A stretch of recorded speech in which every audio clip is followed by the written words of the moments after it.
जसले आफ्नो बारेमा सोच्छ त्यो मान्छे चाहिँ स्वार्थी। के तपाईलाई यो वाक्य सही लाग्छ?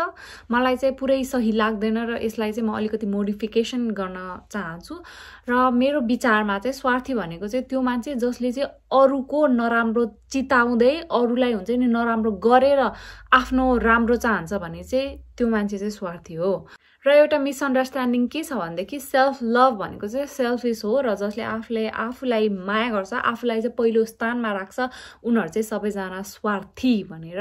र आजको भिडियो चाहिँ यही विषयबारे हुनेछ र हजुरहरूलाई म पहिला त स्वागत गर्न चाहन्छु। नमस्ते, ल सोफिया फुला र स्वागत छ तपाईहरुलाई पुनमको युट्युब च्यानलमा। मलाई चाहिँ लाग्छ कि माया असीमित हुन्छ अनि यदि हुन्छ नि मैले आफूलाई चाहिँ पहिलो स्थानमा राख्छु, आफूलाई चाहिँ पहिला माया गर्छु भनेदेखि यसको मतलब यो होइन कि मैले अरूलाई चाहिँ माया गर्न सक्दिन। मलाई चाहिँ यसको ठ्याक्कै उल्टो लाग्छ। जसले चाहिँ आफूलाई धेरै माया गर्छ नि त्यो मान्छेले अरूलाई पनि माया बाड्न सक्ने उसको हुन्छ नि क्षमता धेरै हुन्छ जस्तो लाग्छ क्या। किनभनेदेखि मैले सुनिआएको या फिर बुझिआएको चाहिँ के थियो भनेदेखि माया भनेको चाहिँ त्याग हो। आफूलाई मार्नुपर्छ अरूलाई गरेपछि चाहिँ त्यो चाहिँ हो माया जस्तो लाग्थ्यो कि निस्वार्थ माया भन्ने जस्तो लाग्थ्यो। तर त्यो माया गर्न सक्ने क्षमता हामी सबैमा हुँदैन क्या। त्यो चाहिँ एउटा कहानी छ नि, तपाईहरुले सुन्नु भएको छ कि छैन, नमो बुद्धको कहानी, जहाँ चाहिँ बाघलाई आफ्नो हुन्छ नि हातको मासु काटेर दिनुहुन्छ क्या एउटा बुद्धको एउटा रूपले जस्तो लागेको थियो मलाई। अनि त्यस्तो खालके निस्वार्थ माया गर्ने क्षमता हामी जो कोहीमा हुँदैन। त्यसैले म चाहिँ हामी जस्तो नर्मल मान्छेहरूको लागि चाहिँ के एडभाइस गर्न चाहन्छु भनेदेखि हामीले चाहिँ पहिला आफूलाई माया गरौँ अनि त्यसपछि चाहिँ अरूलाई गरौँ भनेर भन्छु हैन। केही महिना अगाडि चाहिँ टिकटकमा एउटा कोट एकदमै भाइरल भएको थियो। त्यहाँ चाहिँ भन्छ कि fill your own cup, let them fall in love with overflow भनेर। यसलाई साधारण भाषामा भन्नुपर्दाखेरि चाहिँ पहिला आफ्नो भाँडा भर्नुहोस् अनि त्यसपछि बढी भएको चाहिँ अरूलाई दिनुहोस् भन्ने हो हैन। अनि मलाई नि के लाग्छ भनेदेखि जसले आफ्नो पहिला भाँडो भर्छ नि अनि त्यसपछि मात्र अरूको पनि भर्न सक्छ क्या। त्यसैले म जहिले पनि तपाईहरुले अहिलेसम्म त बुझिसक्नु भयो होला म जहिले हुन्छ नि सेल्फ लभ भनेर किन यति धेरै भन्छु भनेर।